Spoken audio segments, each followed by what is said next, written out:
Good evening, everyone, and welcome.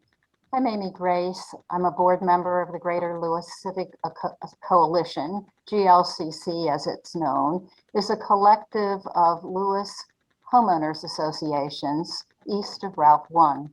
Our mission is to provide education and information to the Lewes community. The Board of Public Works, BPW, is having an election on May 8th. Tonight's forum is to introduce to you and give you a chance to pose questions to the four candidates who are running for 3 seats for 3-year terms on the board. Let me give them a chance to introduce themselves. Each will have up to 5 minutes to speak. We'll go in alphabetical order. So up first is Robert Kennedy. Well, thank you, and good evening, everyone. I would first like to thank the Greater Lewes Civic Coalition for hosting this Meet the Candidates night and for giving me the opportunity to introduce myself to those who may not know me. My name is Robert Kennedy, and I'm seeking to be reelected because of my long-standing interest in utilities, both as a customer and as a regulator. For 21 years, I was the executive director for the Delaware Public Service Commission. In addition to running the division on a day-to-day basis, I was also the senior staff regulatory officer and was responsible for seeing that utility applications to change rates, to seek financing approvals, to establish or to change their terms of service, and other public policy matters were reviewed to comply not only with Delaware law, but were also fair to customers. And I took those customer advocate responsibilities very seriously. And they're the guiding principles that I bring with me to the BPW. My priorities as a director are to continue to provide safe, reliable, dependable utility service, to protect the environment by extending central water and sewer service in the BPW service area, and as such, minimize the need for individual wells and septic systems, which, if they fail, pose a potential threat to our groundwater. I'm in favor of increasing monitoring of the quality of the water in our aquifer so as to anticipate and plan for any changes in water conditions before water enters our distribution system. I'm also in favor of testing major water and sewer lines to determine whether the lines can be repaired by lining or other technology and retained, or if they must be replaced at a much higher cost. I'm interested in continuing to look for innovative ways to reduce the cost of electricity while accelerating the amount of renewables and solar energy in our power portfolio. I believe we should review our rates on a regular basis to ensure that the rates are the lowest rates, consistent with our obligation to provide service now and into the future, that the rates are based on cost, and that the rates collect revenues from our customers in a fair and equitable manner. And I also want to continue to work to ensure that the BPW operates in accordance with sound utility practices applied in a fair, consistent, and non-discriminatory manner. In closing, I'm asking for your vote on Saturday, May 8th, and I'd like you to tell your friends and neighbors I would appreciate their vote as well. Thank you for your attention, and I look forward to your questions. Thank you, Robert. Next up will be Richard Nichols. Good evening, everyone, and thanks to you, Amy, and the Greater Lewes Civic Coalition for this opportunity to speak with the public. And thanks to the public for watching. When you think about the Board of Public Works, what's on your mind? What I have heard from many neighbors and Lewes residents are 3 issues I would like to address. Public distrust about the explanations of the 2019 wastewater plant spill. Number 2, public anger over the costly conflict with the mayor and city council over accountability. And number 3, resistance to relevant public outreach, participation, and transparency. First, the wastewater spill reminded me that public trust should be one of the top priorities of any board. BPW's oath of office states in part that the powers of this office flow from the people.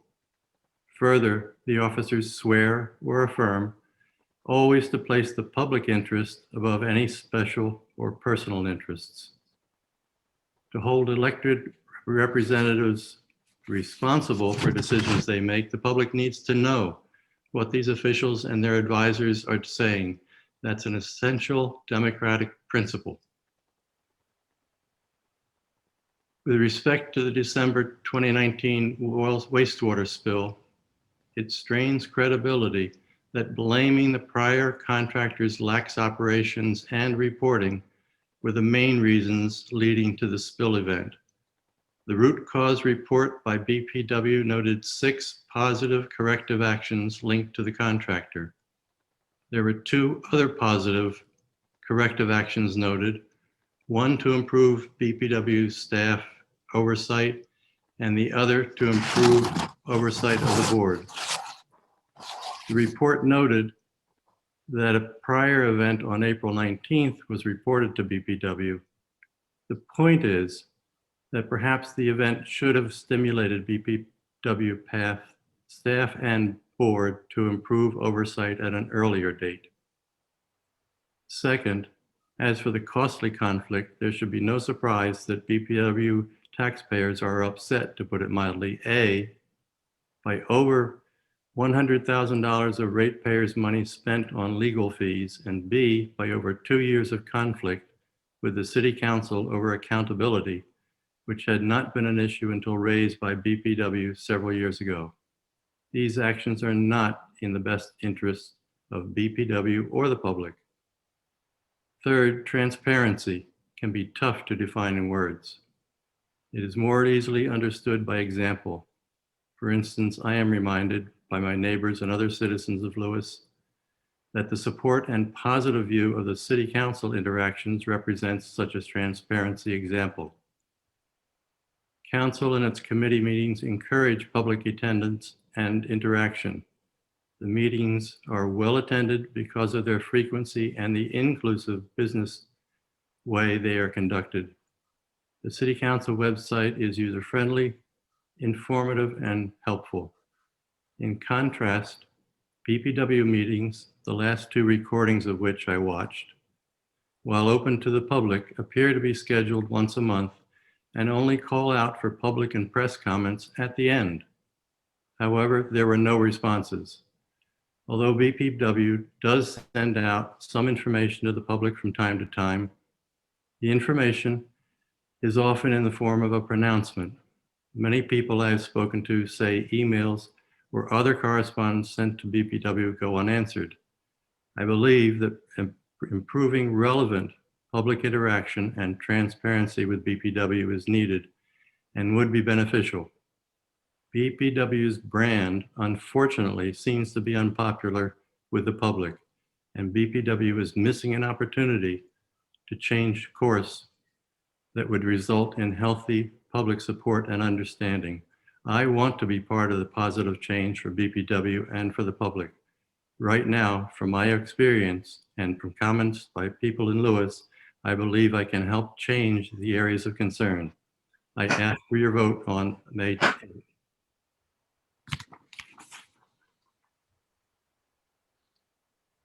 Thank you, Richard. Next up would be Tom Panetta. Good evening, and thank you all for attending, and thank the GLCC for hosting this event. I'm Tom Panetta, and I'm running for re-election for the Lewes BPW for a second term. I've owned property in Lewes for 20 years. After moving here full-time 14 years ago, I renovated a turn-of-the-century house. I had a 30-plus year career in the power generation and transmission industry. I managed large projects and teams for both power generation and power transmission operations. The last 25 years of that were working for General Electric. Since moving to Lewes, I've been an active member in the community and believe it is my civic duty to use my expertise to assist in bettering our town. In addition to serving on the BPW, I have served on the Lewes Planning Commission since 2015, and I am the chairperson for the Sea Level Rise Subcommittee. In my first term, I've used my professional expertise to assist the BPW staff in analyzing the electrical system to ensure its reliability and that it is ready for the growth we are seeing. This growth is especially driven in the future by the introduction of electric vehicles, which will change our electric system drastically. In addition, I've helped to develop bid specs for an upcoming solar farm and for a battery installation, which will allow the BPW to reduce the peak charges that we are currently seeing. I'm not sure most people are aware of how significant the peak charges are as a portion of their total electric bill.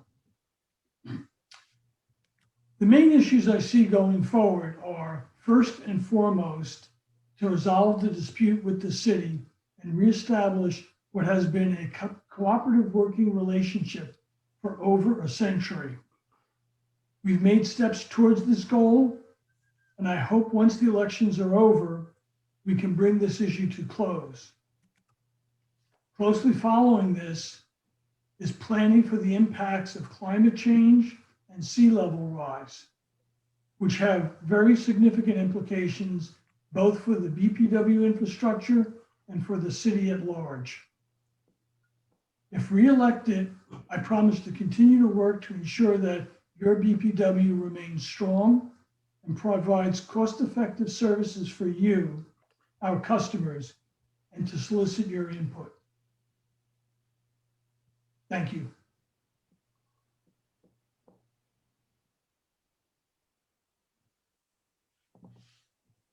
Thank you, Tom. Now we'll hear from Earl Webb. I want to thank the GLCC and the candidates. I'm truly honored to be a part of this process. It's important also to recognize the customers. We need this kind of interaction with customers to increase our transparency and allow us to better serve you. I'm a sixth-generation Delawarean. Christy and I were married 30 years ago this month at Barrett's Chapel in Frederica, Delaware. We purchased a house in Lewes in 2015. During my corporate career, we lived in 10 different states and 2 European countries. And through all those moves, our hearts always came back to Delaware. Lewes is truly our forever home. I'm running in my first election. I've learned a lot in this process. I was appointed to the role as treasurer 8 months ago when Jack Lesher retired. I'd like to thank Jack for his dedication and service. My financial background allowed me to assume the role of treasurer, but I hope you'll see that my experiences are broader and I can add value in other areas as well. My career started at AT&T in Georgetown, Delaware. From AT&T, I eventually went to GE Capital and then to the Bank of Montreal. In each of those companies, I was fortunate to have the opportunities to continue to advance my career. I held executive leadership roles like National Sales Manager, Chief Marketing Officer, and as the CEO for a European business with GE Capital. I've always enjoyed working with people with diverse backgrounds and experiences to deliver change and solve complex issues. Whether a business is big or small, the skill sets and lessons learned are transferable. I would like to highlight one position that aligns best with my desire to increase customer engagement and transparency. At GE Capital, I was the customer experience leader over 5 businesses with a total balance sheet of $30 billion. It was a new position, created to focus on improving customer satisfaction and the customer experience. We designed a strategy that started with the customer through surveys, customer focus groups, and benchmarking with our competitors.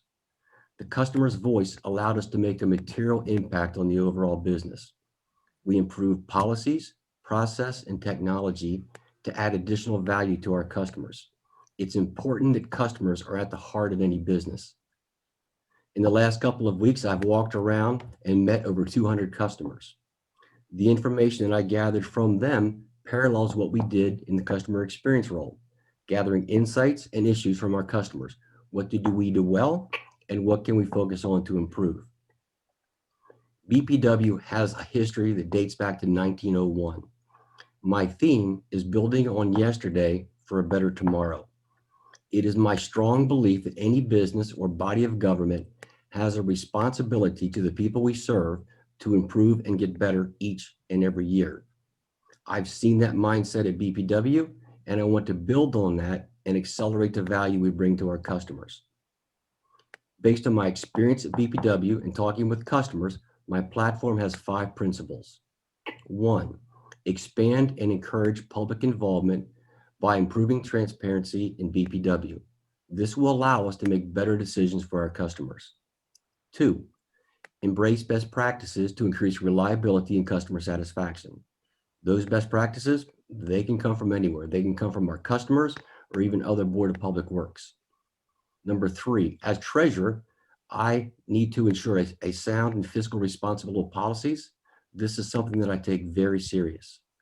And number 4, we need to develop eco-friendly and cost-efficient solutions to maintain affordable prices and to keep our customers safe.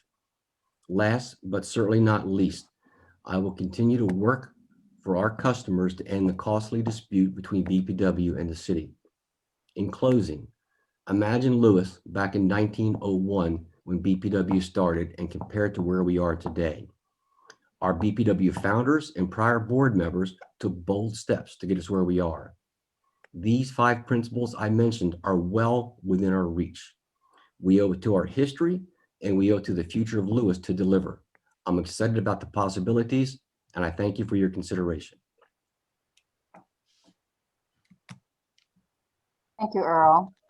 Now we're coming to the fun part of the evening, questions and answers. Some of the questions are already been coming in, but for those of you who might like to pose one, you can do that using the Q&A function, which is at the bottom of your screen. We anticipate a lot of questions tonight, and so we have a team here who are going through them because we want to do everything we can to keep this a fair forum and introduce lots of issues. Because of time constraints, we will need to give priority to questions that are brief, like 2 sentences, and questions that have included the asker's name. You can pose a question to a specific candidate or to all candidates. In either case, all candidates will have a chance to answer. We will pose questions in rotating order, so nobody has to go first every time. You as the viewers can see the questions on your screen, but you won't be able to comment. I think our first question is coming in.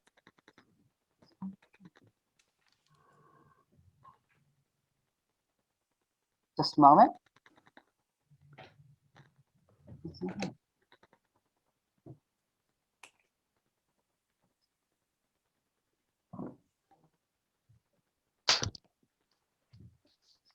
One moment for the question.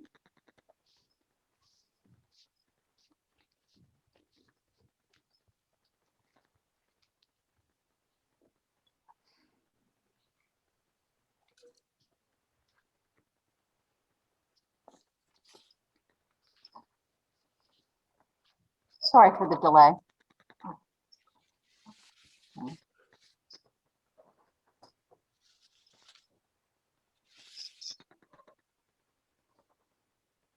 Tom Panetta, it's actually a question for you. I have to lean over to get it. This is from Dennis Reardon. In 2018, you promised to promote public outreach. Nothing has changed. How can the public have confidence in your current position? We have 1.5 minutes on this. Okay. I'm not quite sure I understand the genesis of the question, but I will answer that. We have been working at the BPW to increase our outreach and to provide better, meaningful information to the customers. Part of that can be seen with the new billing that was developed in the last year.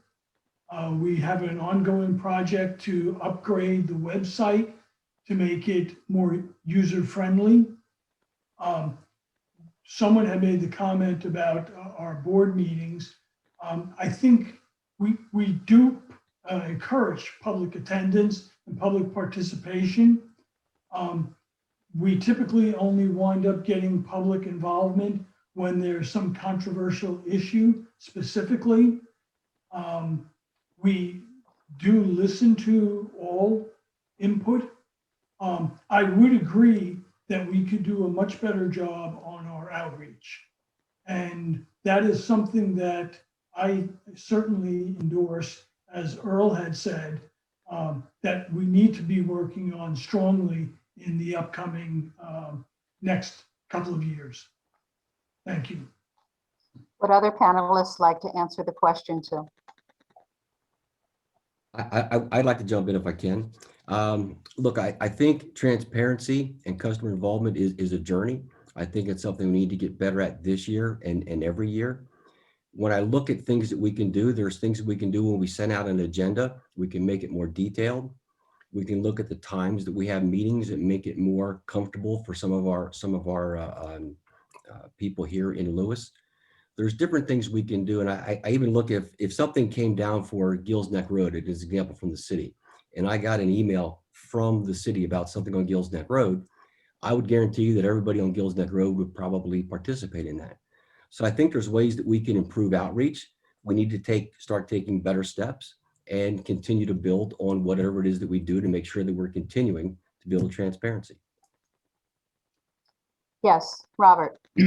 I'd like to echo the sentiments of both Tom and Earl. I think there are ways that we can improve communications. There's always ways to do that. It's a two-way street.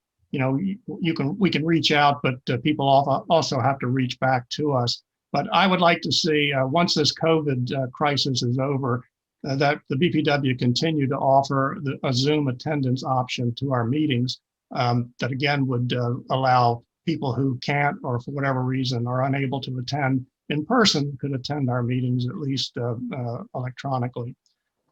Tom mentioned the update to our webpage.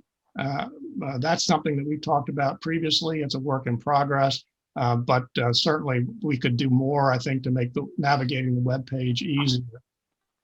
Earl mentioned the exhibits and our agenda. I like the city's format where they can link their exhibits directly to the agenda. I would like to see us be able to do that once we get additional capability on our website. It makes reviewing the documents much easier. And finally, I'd like to see us institute open house opportunities for our customers semi-annually to tour our facilities, to have staff available to be able to explain and walk them through the information-rich features that we have on our customer portal, and otherwise be able to address any concerns they have with billing or utility issues. Thank you. Anyone else want to comment? Yes, Richard. I think that what has been said by the other three people, Robert, Earl, and Tom, is absolutely in the right direction. And whoever the three successful candidates are, it sounds like all three will be pulling in the same direction and looking for positive and relevant interface with the public. Thank you. We have the next question. It's posed to all candidates, and so we'll have Richard be the first speaker on this one. So it's from Virginia's Ray. Several of you have mentioned improving customer relations. That will happen when, among other things, the lawsuit with the city is resolved. What, in your opinion, is the big stumbling block, and how do you propose to address that block? Starting with Richard. What I've heard done in some other cases, and this is somewhat facetious, but get the two sides into a room, lock the room, and don't let them out until they come to an agreement. And it's a compromise. It has to be a compromise of some sort, and to address fairly and in writing an agreement that addresses the concerns that each side has and is worried about. Not knowing all the details on either side, surely there has to be a way out in that direction of identifying what the true different points are and figuring out a way to address them equitably. Thank you. Tom, you would be next. I don't think the public is fully in the aware. We have been in negotiations with the city, sponsored by Ernie Lopez and Steve Schmeck, who have been instrumental in facilitating the discussions. We have made at the BPW what we thought was a major compromise to the city's concern to attempt to move this to closure. I thought we were making progress to that end, but unfortunately, with an election season and with unknown who was going to be representing city council and who was going to be on BPW, those conversations have been stalled for the last month and a half. I fully hope that once the election is over, we can really bring this to closure. And the other issue that has been stymieing progress is the ongoing lawsuit that the city has with one customer. So I think once the lawsuit is resolved, that the city is in, BPW is not part two, and the elections are over, we can put this issue to bed and go back to a relationship that has been working fine for 120 years. Thank you, Tom. Earl? Thank you. I've walked around, I've talked to over 200 customers, and this is the number one issue that comes up. And I've started by trying to explain, the history and what's happened and where we are. And every customer had just about the exact same reaction. They didn't care who started it. They didn't care why it started. What they want is they want it to be over. And they see the cost on both sides and they understand that impact. We need to do more. I've gotten different ideas from a couple of people that I've talked to that I will bring up in an executive session. But when they were talking to me, it wasn't like I was BPW. I could have been the city or I could have been BPW. Their feelings are strong in both of those areas. There's things that we need to do to fix this. I see the money that we spend in this process. It's too much. I see that as the treasure. And we need to work this through much faster than we are now. Thank you, Earl. Robert? Well, for 120 years, BPW and the city has worked together for the benefit of both utility customers and city residents. I think it's unfortunate that only recently the question of who has ultimate control over the BPW operations has been raised by the city. As a former executive director of the Public Service Commission, I can appreciate the wisdom that the Delaware General Assembly displayed in separating utility policy from city politics. Separation allows the BPW to focus on providing safe, reliable, and efficient utility service at competitive rates. And since the board is elected directly by the ratepayers we serve, we are answerable to the public specifically on matters of utility policy, separate from the day-to-day issues of the city. In so doing, it provides important customer safeguards that would be lost if under city control. I'm not a member of the negotiating team, but I hope that City Council and the BPW board will be able to come to an understanding that acknowledges this important separation of responsibilities and continues our practice of working together in the public interest on matters of common concern. Thank you. Next question is directed to all candidates. We'll be starting with Tom this time. From Barbara Curtis. Do you think it's fair to extend service to properties who aren't willing to follow city ordinances, not willing to be annexed, especially given concerns about overdevelopment and sea level rise? So there's several parts to that question. First is a larger legal issue, which is that we have something called a CPCM, without getting into the weeds, that is issued by the state is the territory that we are required to serve. That includes some territory outside the city. Having said that, as part of the negotiations with the city, we have offered the city the right of last say of providing any service outside of the city limits to the city council. So we have taken that off the table about 6 months ago. And we had hoped that was going to resolve this issue, but it did not. So the more general answer to your question, I think there are issues between sea level rise, climate change services that all need to be resolved together. And we have given that over to the city. Thank you. Thank you, Tom. Earl, you're next. Yeah, I agree with what Tom said. I would also add that, you know, I am a supporter of annexation. I'm not always sure if it's a legal issue. I think it needs to be looked at and discovered. But as a resident of Lewes, of the city of Lewes, I think there are benefits to doing it. But I do agree with Tom that we have given this responsibility over to the city, and I think that was the right decision. I do not know the legal legalities of this ruling, but it is something that's concerning that I'm sure people will end up working their way through. I don't think anybody on the board is pro-growth. I mean, I live here on Gills Neck Road. I've seen the traffic grow on this road since 2015, probably threefold.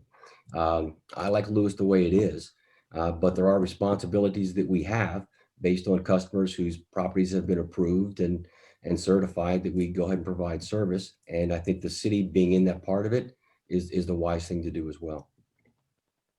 Thank you. Robert? Well, generally, I'm in favor of reasonable annexation, but I believe that annexation is a matter that should remain between the property owners and the city. Annexation should be decided on its merits and not through the coercive power of withholding utility service, a service that the BPW is obligated to provide within its state designated service area that Tom referred to earlier.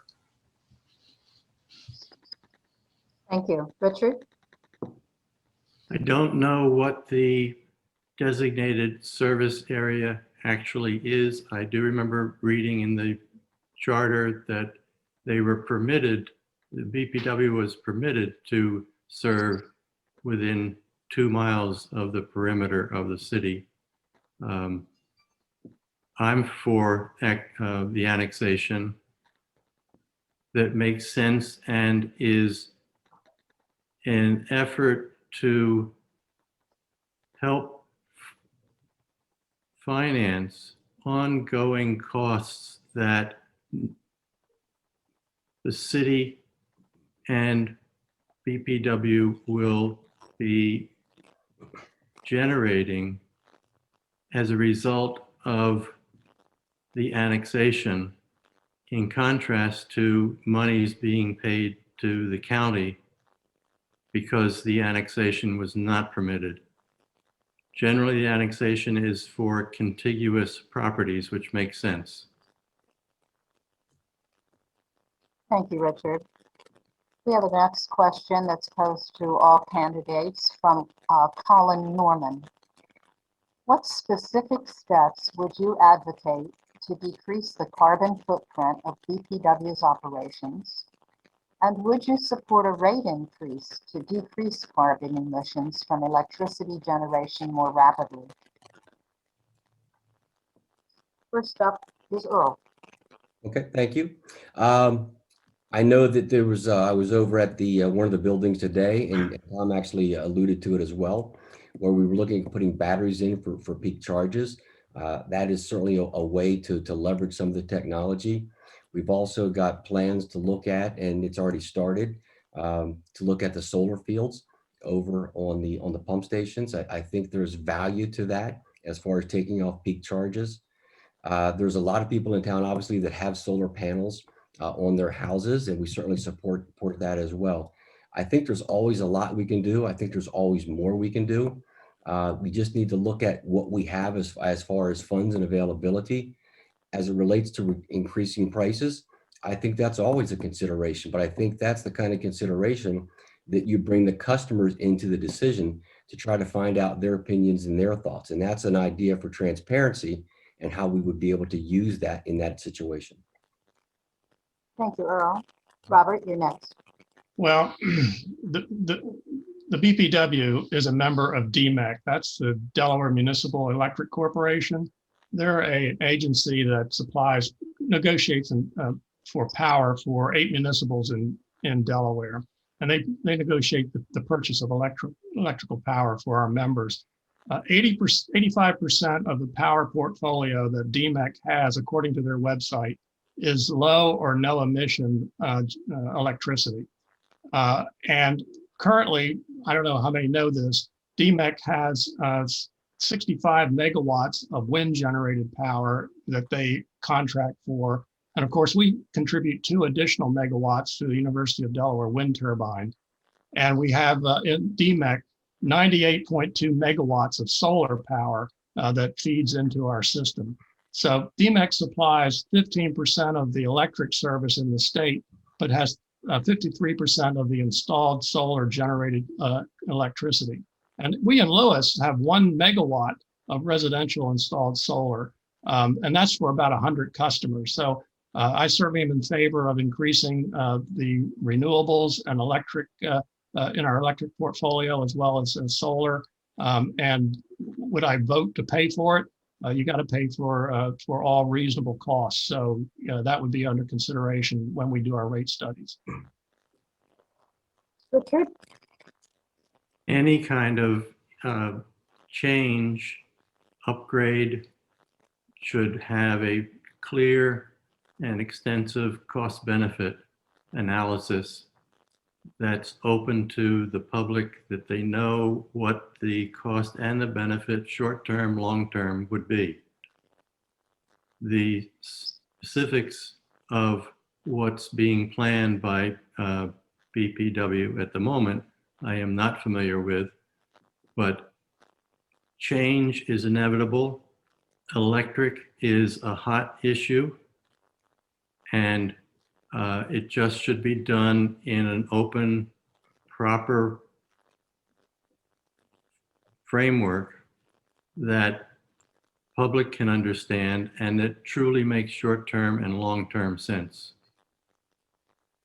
Thank you. Tom, your comments? Yes, I agree with a lot of what Earl and Richard and Robert said. I'd just like to add a few comments. I mean, as the chairman of the Sea Level Rise Committee and seeing the data on what is happening, we need to do our part in Lewes to help with reducing the impacts of climate change. We are at the forefront of where the impact is going to be made or be felt. The state mandates a renewable energy portfolio, and that was recently updated to 35% by 2035. I was in the hearings for that. I frankly think the state could have been more aggressive. Many of our neighbors are more aggressive, and I would support a larger renewable energy portfolio. DMAC, as Robert said, is our wholesale provider, and they meet the energy portfolio. But by Lewes adding a megawatt of solar, and as Robert said, most people don't realize Lewes is in the top quarter percentile of houses that have solar on them. So Lewes is actually fairly far ahead of the state and even nationally on renewable energy. I would endorse more though. Thank you. Thank you. We have another question coming in for all candidates. Robert, you'll be the first answerer on this one. From Derek Award. Many residents assume that when they register to vote in city elections, that they are also registered for BPW elections. Would you be willing to commit to creating an automatic voter registration with BPW, if registered in the city? As you've all expressed a desire to improve your communication with customers, the most direct way would be having their votes heard. Robert? I don't know anything about creating automatic voter registration processes, but anything that we can do to streamline the process, I'm in favor of. We'd have to obviously make sure we understand what the state law is on that matter, but I'm certainly open to it. And whatever we can do to make it easier for citizens, and in the BPW's case, customers to register and vote in BPW elections, I would certainly support looking at. Thank you. Richard? I would agree with Robert that the idea sounds sound and a public benefit if it's done properly and we are not in violation of any other kind of ordinance law that Delaware has. There apparently are different ways of doing some kind of automatic so-called registration. And again, as long as it is open and fair and available, it makes perfect sense. We continue to improve aspects of our lives in different ways as time passes on and as technology and checks and balances become more robust. Thank you. Tom? I think the question is completely valid, but I think there are several things that need to be considered. First of all, to vote in the city, you have to be a full-time resident and you have to live within the city municipal boundary. To vote for the BPW, you just have to be a ratepayer, and that includes ratepayers that are outside the city municipal boundary. So what I would like to propose, and we're going to look at, is an automated voter registration that once you sign up for BPW services, you're automatically registered to vote.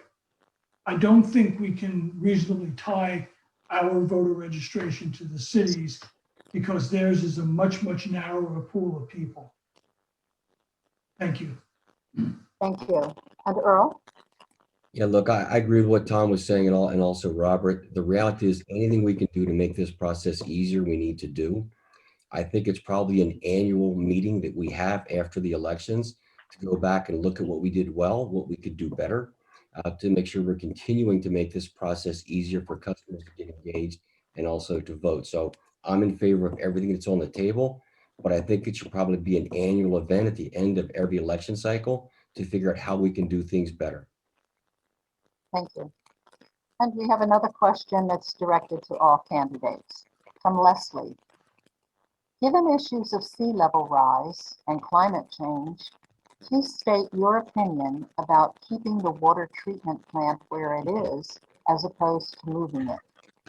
This time, Richard would be the first to answer it.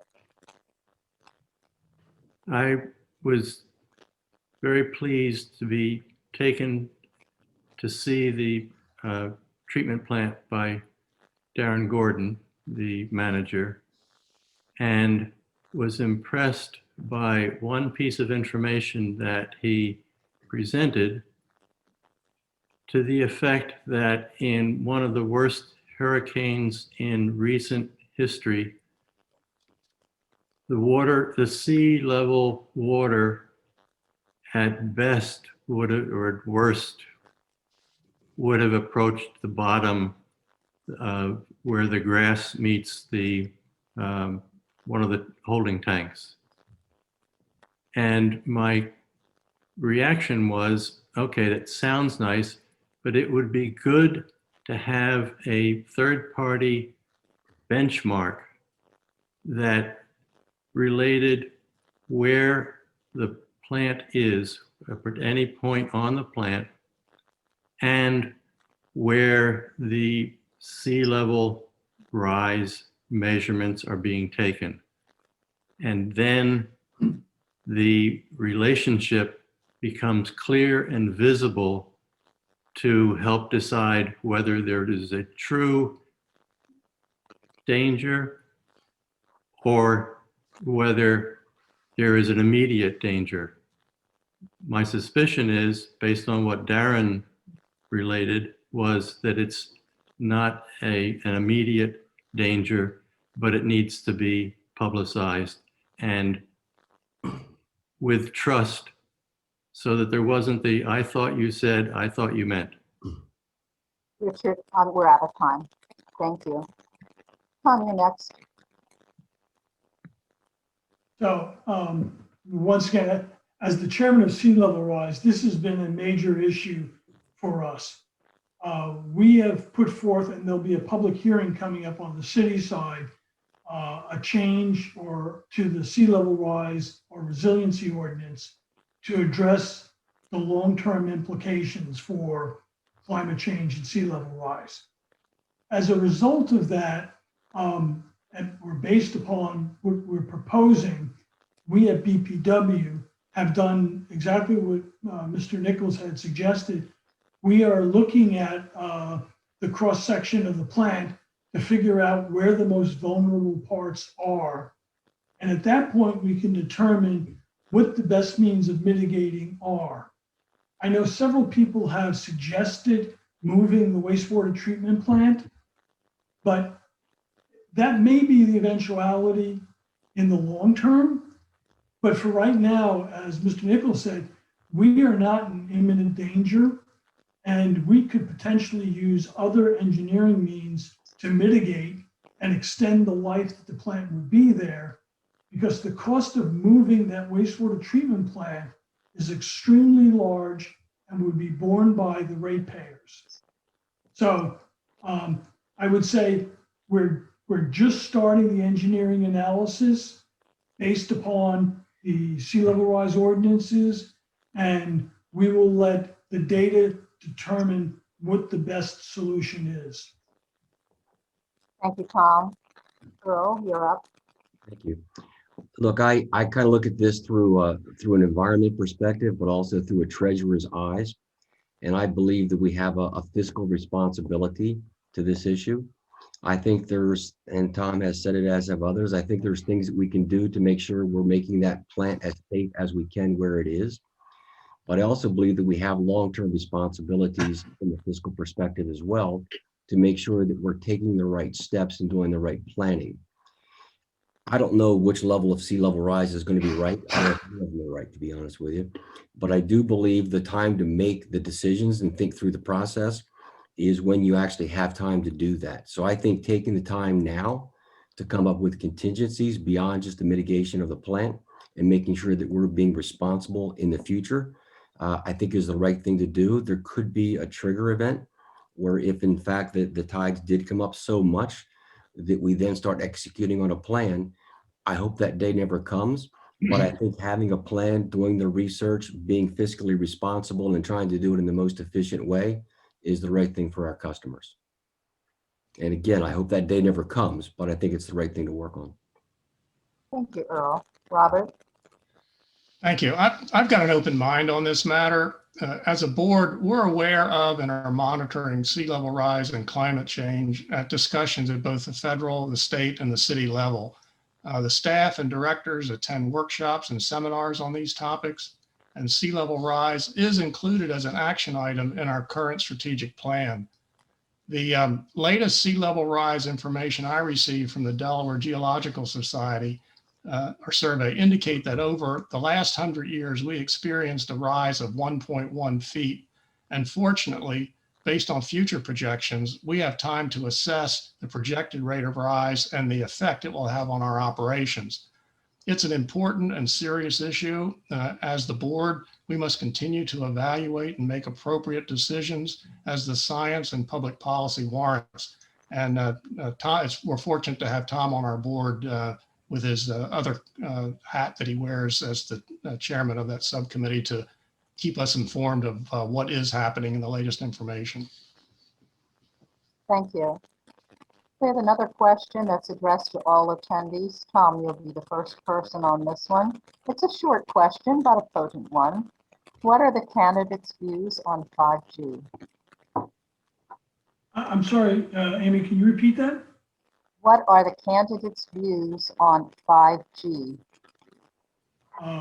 From a BPW perspective, our only jurisdiction is on the placement of the antennas on our BPW poles. The remainder of it is within the city's jurisdiction. So we have written with the city an ordinance that covers the placement on the poles. But other than that, from a BPW perspective, it's outside. Thank you. Earl? Look, there's not much to add. I think Tom addressed the question appropriately. Robert? Yes, Tom hit the nail on the head. Much of 5G regulation has been preempted at the federal level, so there's very little that can be done at the state or city level. In fact, you don't need any approvals to put 5G antennas on poles in state right-of-ways, as I understand it. But we have worked together with the city to come up with an ordinance on that. I think we're pretty far ahead of some other municipalities in that regard. And so we'll just have to see how this all plays out as more or less a bystander. And thank you. Richard? I can't contradict anything that the other three candidates have said. It's apparent that 5G is on its way and that it's being installed in many places, and that the overarching legislation from the federal government and the entities that have their fingers in the pie is what's going to determine the flexibility that we may have. Thank you. We have another question that's come in from several attendees, and this time, Earl, you'll be up first. Isn't it disingenuous to say our rates are low when almost half of my bill goes to ready-to-serve charges? You know, walking around, that was a popular question that I got as well. And I talked to a number of people. I walked them through the process, why we do it, why it makes sense, how we've done it since 2017. And I will tell you that half the people that I talked to said, you know what, I get it, I understand it, and I like it. The other half of people, they weren't buying it. They did not think it was the right thing to do. I think we always need to look at our rates and how we're applying charges and make sure that we're doing it in the best, fairest way possible. I think this is another opportunity to bring some customers in, get their opinions, get their thoughts, walk them through it, and see what their eventual thoughts are and opinions, and take that into consideration as we make these kind of changes. The reality is we do very expensive things, and having that infrastructure in place and being able to pay for it is very important. It's something that has to be done. If you look at Pilot Town Road, we're looking at $3.2 million over the next couple of years on that road, and we need to have the money to fund it. But how we get that money and how we structure it, that's something that I think is open to debate and consideration. Thank you. Robert? Thank you. I think this is another opportunity for further discussion with customers one-on-one. As a customer, I believe that a ready-to-serve charge is a fair and reasonable way for the BPW to charge for its service. And I'll tell you why. Without this form of tariff, my bill and just about every other bill would be higher than it is now. This form of tariff separates a customer's bill into two parts, a fixed and a variable part. Both costs have to be paid for the utility to remain financially sound and to remain in business. And without having a separate fixed customer charge, utilities with a large portion of their customers being seasonal, such as Lewes, would have to recover those fixed costs by charging rates that would be higher than they need to be. Those of us who are year-round customers would be paying higher rates to pay for the investment devoted to those customers who chose to live somewhere else in the winter. I don't think that's fair. Each customer should pay their own cost and not expect it to be subsidized by remaining customers. It's a policy question that should be included as a part of our regular review of our rates, as I previously recommended that we do. And during that process, I encourage customers to sit in and listen to the discussion and give us their feedback. Thank you, Robert. Richard? I think both Earl and Robert have spoken logical responses to the questions that people ask. But what seems to be missing, and I'd agree with them, but what's missing is a better presentation to the public of exactly what the words are. Maybe a visual, a graph, something that is more powerful to persuade the equity of the situation to people who either really don't understand or just want to see if they can beat the system. So that's my point. Thank you. And Tom? Just shortly, I agree everything with Robert and Earl said. The readiness to serve charge is about equitable rates. And what, as Robert eloquently said, what there's got to be, most people don't understand is that for people who only come down on weekends or during the summertime, we still have to upkeep the electrical distribution system, the wires in front of their house, the pipes in the ground, because they expect when they walk into the house, they can turn the lights on, they can turn the faucet on, and they can flush their toilet. To distribute that fixed infrastructure cost over the entire user community is the reason why they went to the readiness to serve charge before my tenure on the BPW. But I fully believe that it is an equitable way of doing it. Does it need tweaks potentially? Maybe, but in general, the readiness to serve charge is an equitable way of making everyone pay for their fair share. Thank you. Let's see.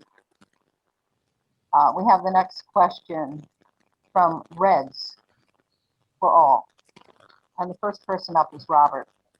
How do we reconcile non-city residents voting on matters which impact the town residents much more than those people living away from town? For example, sewage processing leaks. That is to say, non-resident people do not have the same incentive to protect the city as residents. I may have missed part of that question. As a utility, we're providing service to customers. And whether the customers live inside the city or whether they live outside the city in our service areas, they have the same expectations that any other customer has. So that's why I say rates need to be justified and based on costs so that those costs are fairly apportioned among customers to pay for the cost of providing service to them. I don't know if that was responsive or not. I missed part of the question. Do we need to hear the question again? Anyone? Yes, I'd like to hear it again, please. Okay, it is long. How do we reconcile non-city residents voting on matters which impact the town residents much more than those people living away from town? For example, sewage processing leaks. That is to say, non-resident people do not have the same incentive to protect the city as residents do. Let me just amend my comment very, very briefly.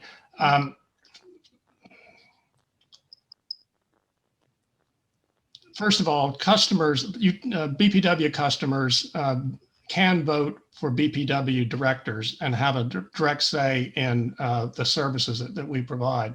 I don't understand the question as it goes to, I assume out of city customers impacting or not having to pay for, did he say the wastewater treatment plant? The sewage processing leaks, for example. Well, let me just make one response on that. As a part of the settlement that entered into between the BPW and the plant operator, the operator paid for the entire cost of that incident and reimbursed the BPW and its customers for the charges, to include the nominal fee that are charged that DENREC assessed against the plant failure. So customers paid nothing as a part of that incident. Thanks, Robert. Richard? It sounded like Robert had correctly interpreted what the intent of the question was. That there was no requirement to vote just because you could vote. And that if there was a concern that people living outside the city who did receive service were paying for something that got damaged or was a fault of BPW's operator, wasn't being properly reimbursed. And it sounded like if that was the question, the concern of the spill cost, I think Robert answered that properly. Did we understand, did both of us understand the question that way Well, Tom, properly? what's your reaction, Tom? Well, I think the question is a little confusing. I think Robert hit it on the head. Ratepayers pay for BPW utility services. They don't pay for city services. They pay city services through city taxes. I would make one other point, though, that regardless of where the ratepayer lives, we BPW pay 5% of our revenue to the city as a franchise fee. So in actuality, ratepayers outside of the city are providing funding to the city, but that's as part of a franchise agreement that is in our charters. But I'm a little flummoxed by the question also. How about you, Earl? I'll take a shot at some of the edges of this as well, and it is a little confusing. I agree with what's been said. Look, I've never been in a meeting where we discussed an issue or a problem, and the question gets asked, where do they live? That's never happened in any meeting I've ever been in. I think everybody is treated fairly in our service and how we're trying to provide and support our customers. So I'm not sure that I understand completely the question. But again, I've never been in that meeting where we make a decision on where somebody lives before we make a decision to go out and help somebody. So I think we do a very balanced job on that. Okay. Next question. I think it's for everyone. And the first person up is Richard from Derrick Award. You all talked about assessing renewable energy projects and opportunities as they come along for feasibility. But do you have hard targets set within your strategic plan for the percentage of your overall service delivery that will be renewable in 5, 10, 25 years? Should be. If you need me to repeat it, it was a long sentence. Well, I have no plan for as if I were already on the board or knew about such a plan. So I don't think it's appropriate for me to try to foof around over an answer.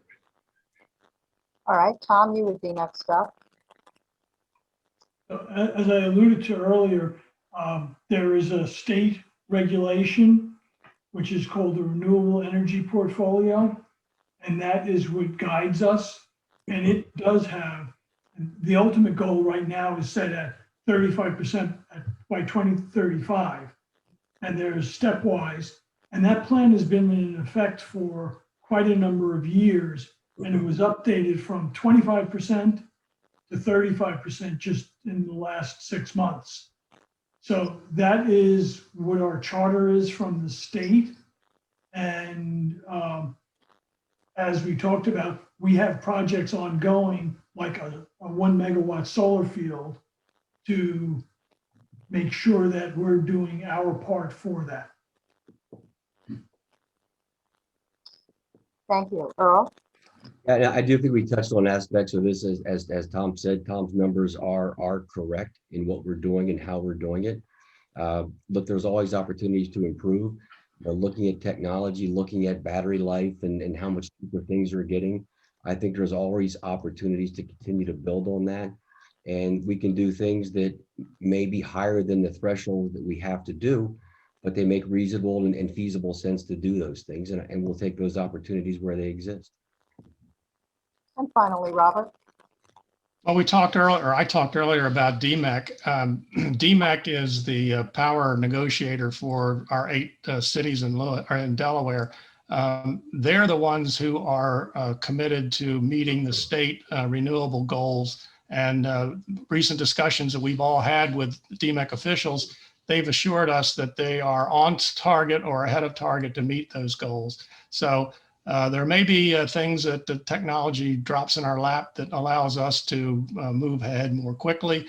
One thing we always have to be aware of is that renewables are fine as long as the sun's shining and the wind is blowing, but we have to have that reliability backup in the event that we have a cloudy day or no wind at all. So we're gonna meet the goals, and we're also going to have to maintain some kind of a low cost, no emission backup power supply as well. Thank you. This is a question directed to Earl from Dennis Reardon.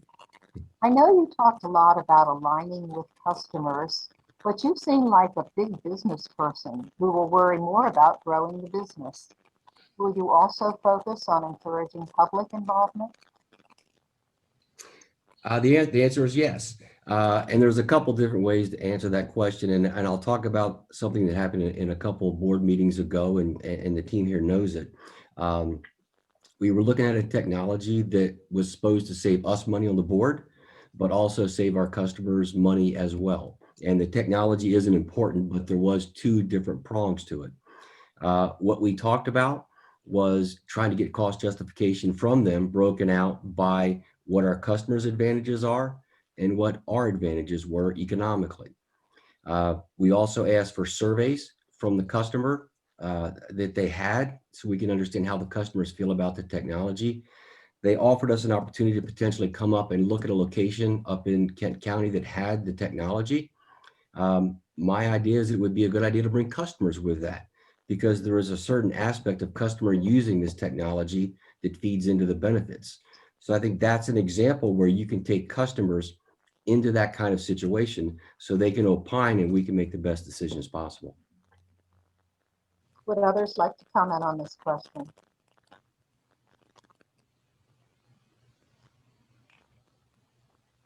Okay, let's pull up another one. Second.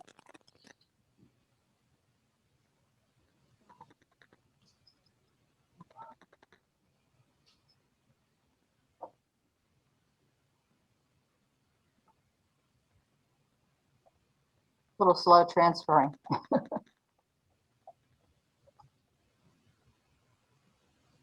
Here we go. From Barbara Curtis. Is BPW involved in internet service provision? If so, are there plans to improve this? It's very slow regardless of the speed one pays for. First up would be Tom. Currently, BPW is not involved in internet.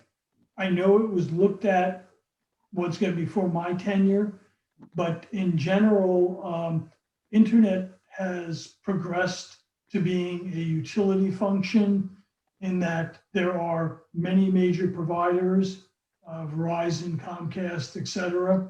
And it was deemed at that time to not be cost effective for BPW to provide that service to our customers. So we're not involved with it, and I'm not sure that it's the most cost-effective use of our resources to do that. Thank you. Earl? Any comment? I think Tom's right. And the way that technology changes so quickly and rapidly, and the cost associated with that, I think it's better done under a larger scale than what we'd be able to provide to our customers here in our service area. Robert, any comment? No, I agree with Tom and Earl's comment. And Richard? I think that BPW has a strong utility, expertise, and presence, and should continue to focus on making it better, and that trying to spin off into a different technology, which, as pointed out, is constantly changing, is not a winning option. Thank you. We have a question directed to Earl from Dennis Reardon. Given all the recent news about sea level rise, what would you propose regarding saltwater intrusion of the Columbia Aquifer, which is the source of the city drinking water? Look, I think that's a more than fair question. We went through a presentation that Scott from the University of Delaware gave us. I have had conversations with him, as I'm sure we all have. I was curious to learn that we only test our water once a year. I think there's ways that we can test our well field more often. I've talked to Darren about some of the ways that we can do that. Scott's recommendation also to us was to try to put a monitor on the far side of our field on the north end, which is closest to Canary Creek. And I've asked Darren to look at cost associated with that, along with the additional testing. And I would even wonder if we shouldn't maybe even look at the cost of a well even closer to Canary Creek to give us what I would call an early warning system. So I think there's a lot that we can do. I think understanding the approach of salt water and where it's coming in from is important, and monitoring it so that we can make the right decisions in time for any changes. Would anyone else like to answer this question? I'd just like to comment in support of Earl's remarks in that we are also drilling a well off New Road that would provide some diversity from our current well field, hopefully for saltwater intrusion purposes as well. I'll just add one quick comment. I agree with everything that Robert and Earl said. Most people aren't aware of what we learned from Scott Anders was the biggest danger to our well field is not sea level rise directly from the bay or the ocean.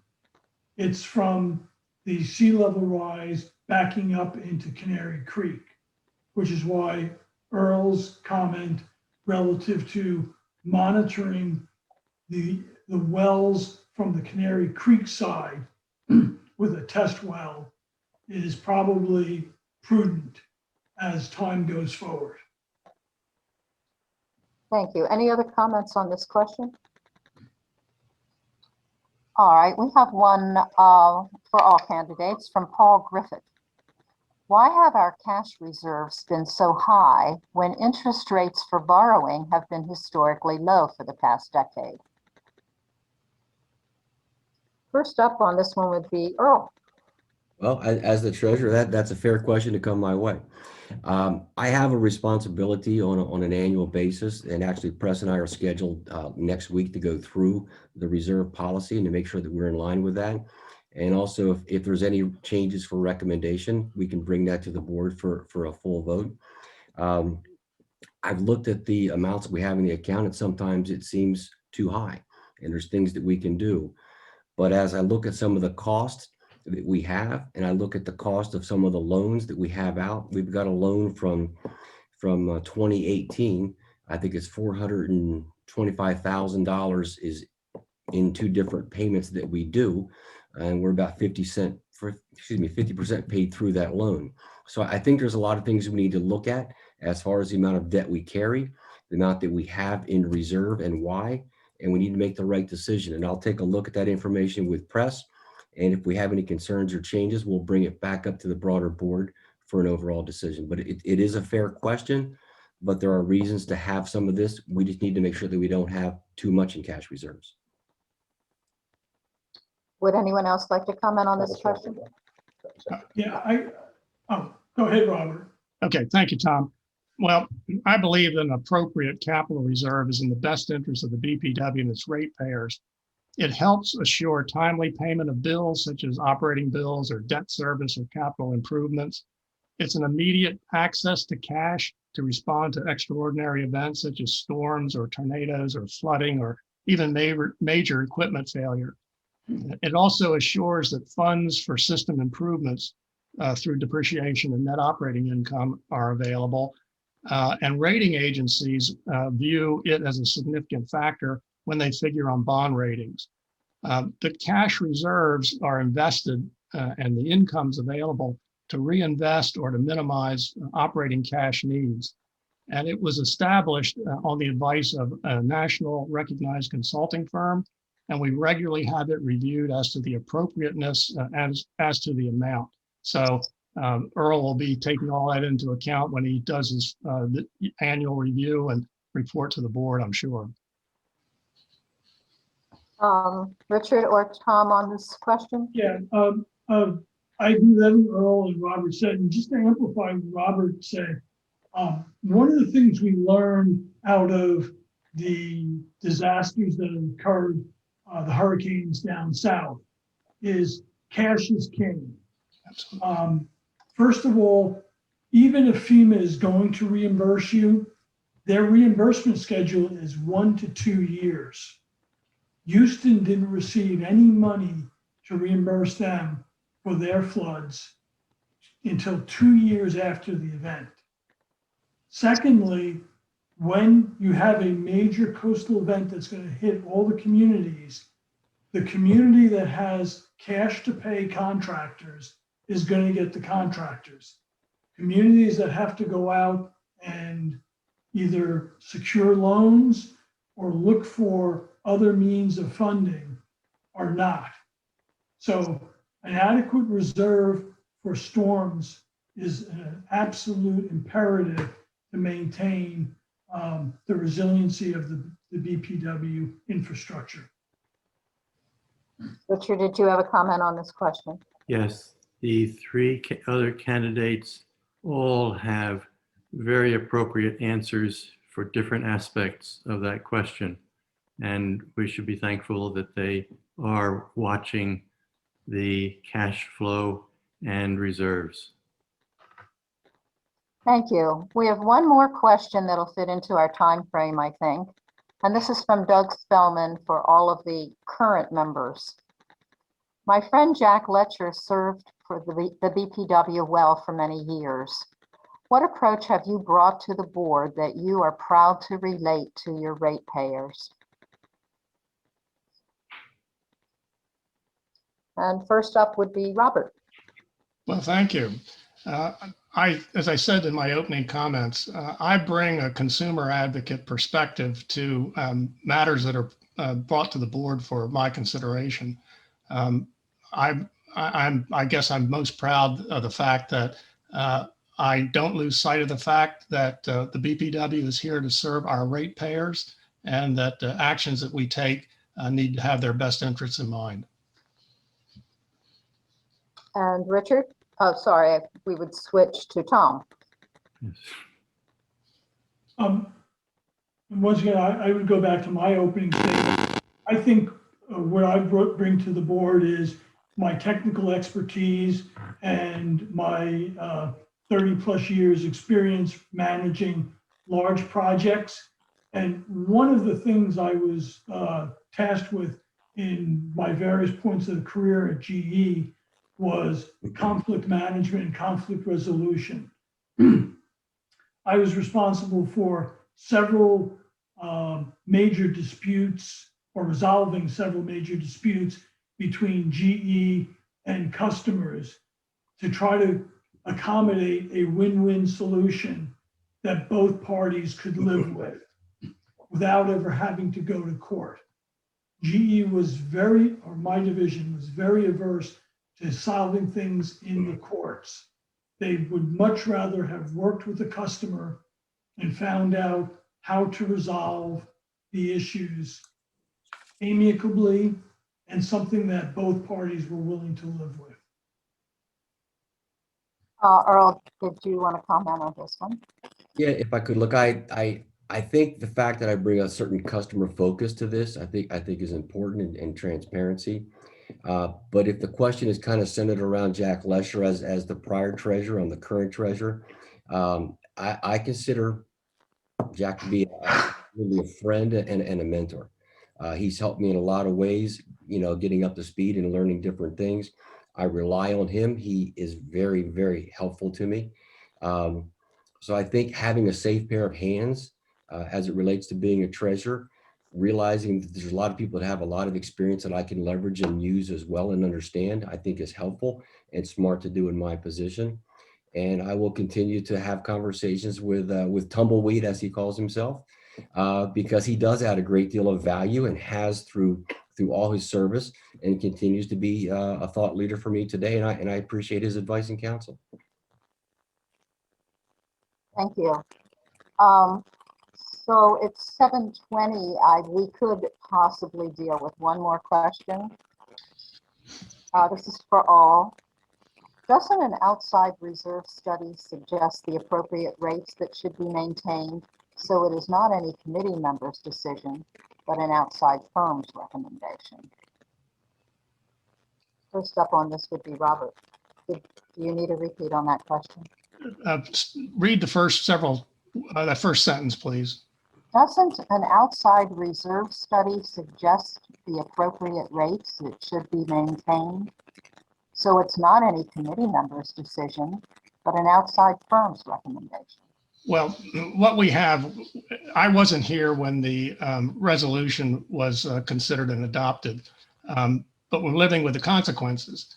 I believe that the consultant at the time recommended the benefits to the board of having a reserve, and perhaps set up the criteria that establish the amount which we have built into that reserve, a formula as to how much should be placed in the reserve or maintained in the reserve. I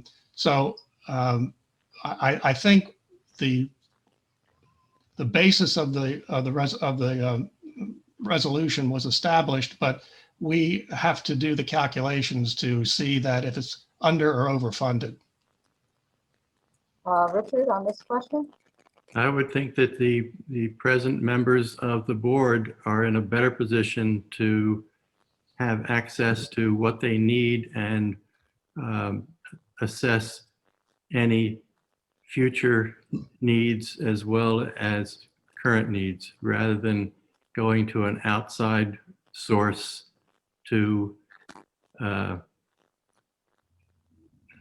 second guess, if you will, people who are much closer to the operation of the BPW. Thank you. Tom? Several thoughts. First of all, we do use an outside firm to assist us in determining what the best reserve rates are. It is the ultimate decision of the board. But secondly, parts of the reserve are non-negotiable. They're required by contract or by state regulation. Other portions of the reserve are prudency reserves, as I was talking about earlier, that are there for storm recovery or to fund the future projects that we're doing, to make sure that we have the money for doing things like Pilot Town Road, putting in an additional well field, et cetera. So it is a combination. We use outside guidance, and then we also have the board's guidance. Thank you. And Earl, on this question? Yeah, look, I think it relates to what we've talked about already and what other people have commented here. There is a policy, we follow it. We have a meeting scheduled this next couple of days to go through it again as we're supposed to. And if we have any questions or concerns, we'll bring it up to the general board. I do think getting outside advice is always good, but it's something that we need to consider and do legal responsibilities every year to make sure that it still aligns with what we're looking to do and how we're thinking. We always reserve the right to get smarter, but I think starting with that as the basis is a good way to go. And we'll see once we review it if there's any issues that we would bring to the board, and they would vote on it as a whole. They could also vote to have a study done and try to get other inputs and thoughts as well. And again, I said it before, we always reserve the right to get smarter. Thank you all. This will end our question and answer period, and we'll move to your closing statements and a couple of announcements that I have. So we'll go reverse alphabetical order for the closing statement, which means Earl, you're number one. You know, being a W, I was almost always last, so I appreciate this. And these are 1 minute. closing. Again, I want to thank the GLCC and the candidates, and certainly for all the customers. I appreciate your questions. I hope this was helpful. I know it helped me to continue to better understand what customers are thinking. This evening is exactly what I've talked about with customer engagement and transparency. If you have additional questions or concerns, I'd like to hear from you. You can contact me at earl4customers@gmail.com. Again, that's Earl number 4 customers@gmail.com. Please register and vote. I would also ask that you verify your current registration status by calling the BPW office. And finally, I'll close with how I started. I'm excited about the possibilities. I'm ready to get to work, and I'm asking for your vote. Thank you very much. Thank you. Tom? So first, the two things I'd like to bring in that we didn't get to discuss. I think we're very, very lucky to have the BPW staff that we do. What makes the BPW special is the responsiveness of the people who go out and maintain the lines, the water and the sewer lines. Secondly, on the order of transparency, you know, COVID has been a terrible thing. We have not gotten to do the meet and greets and other things that we would like to. Darren Gordon, our general manager, would encourage anyone who wants to go for a tour of the wastewater treatment plant to contact the office, and we will do that. Right now, we're doing it on an individual basis. We hope in the near future to be able to do it larger. I want to thank everyone for the chance to serve for the last 3 years.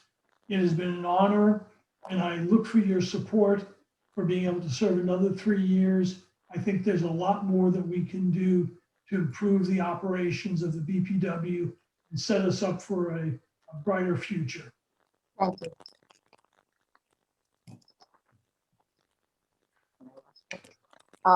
Richard? Because I didn't get a chance to include about myself in the opening remarks, I just want to add that I was born and raised in Wilmington, Delaware. Got an architectural technology degree from Columbia University. I was licensed architect in New York State. I've been a construction project manager in New York City for 36 years, and including responsibility for over $500 million of the Javits Convention Center construction contracts. I've also been director of capital improvements for a real estate development company for 14 years, and president of the 73-unit co-op in New York City, on the board for 5 years. I believe that my experience in dealing with complex issues in an open and transparent manner would be a welcome addition and helpful in making the brand of BPW sterling. Thank you. And finally, Robert. Well, thank you all for attending this Zoom meeting tonight and for giving me the opportunity to tell you a little bit about myself and why I'm seeking to be reelected to the Lewes Board of Public Works. If I'm reelected, I'm going to keep an open mind to matters that come before the board. I'll consider matters from a consumer advocate perspective, and I'll base my decisions on facts and what I consider to be in the best interest of all of our customers. I'm asking for your vote on Saturday, May 8th, so that I may continue to serve you as a director of the Lewes Board of Public Works. I also want to remind everyone that we have a hazardous waste take back on Saturday, the 24th of this month from 10 to 2. So bring your liquids and things that we don't want to have flushed down our sewer mains and bring them into us, and we'll take them off your hands, but no latex paint. Thank you all and good night. I just have a couple of little announcements of one very important announcement. The election is Saturday, May 8th from 8 a.m. to 6 p.m. Listeners should know that they must register separately from the city council election. Go to the BPW office by 4:30 on Friday, April 23rd, next Friday.